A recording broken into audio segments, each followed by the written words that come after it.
Poussé par Gérard Bourgoignon et Pierre Boisserie, le banc d'essai est roulé à l'extérieur du hangar pour son premier test. Il a été réalisé par Gérard Bourgoignon pour les besoins de l'aéroclub de Lurcy-Lévis, assisté des mécanos de l'aéroclub Pierre Boisserie et Raymond Larixia.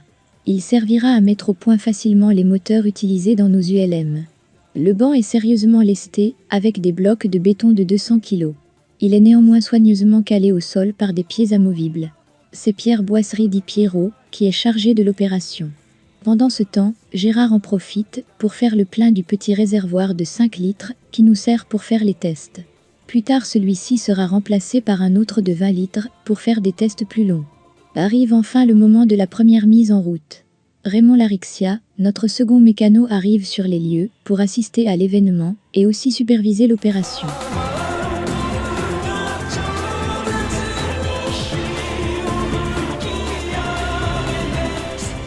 Sans surprise, le moteur démarre du premier coup.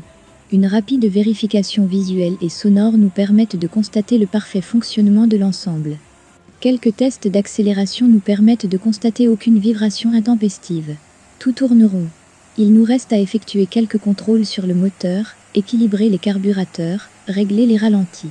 Tout cela va être possible très facilement grâce à l'accessibilité du moteur en fonctionnement.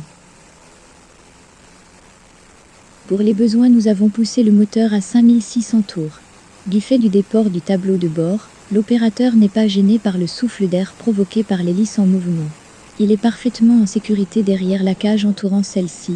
Le tableau de bord est équipé d'un canardia qui remonte les informations sensibles du moteur.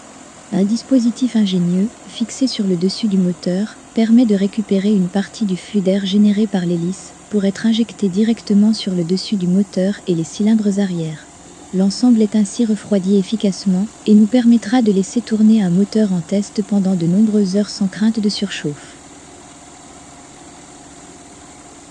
Gérard et Pierrot sont très satisfaits de ce premier test et imaginent déjà quelques améliorations plus ou moins réalistes. Tout le monde est content et chacun y va de son idée plus ou moins farfelue. Et si on y ajoutait des ailes ou des flotteurs pour faire un hydroglisseur?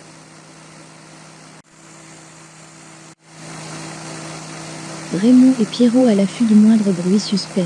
Un œil sur le tableau de bord pour contrôler les températures et pressions diverses, un autre sur le moteur pour vérifier les fuites éventuelles. Ils sont installés tranquillement à l'écart du flux d'air, avec une vue complète sur le moteur. L'installation remplit parfaitement son rôle. Tester un moteur en toute sécurité et confort.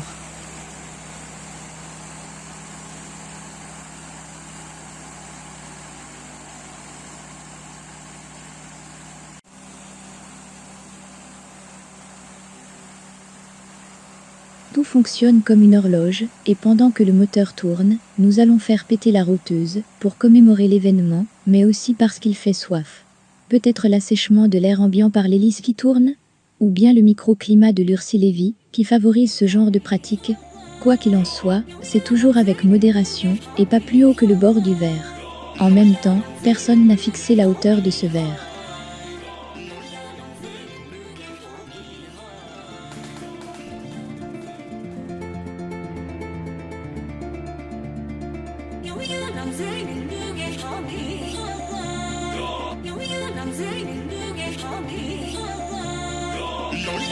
I'm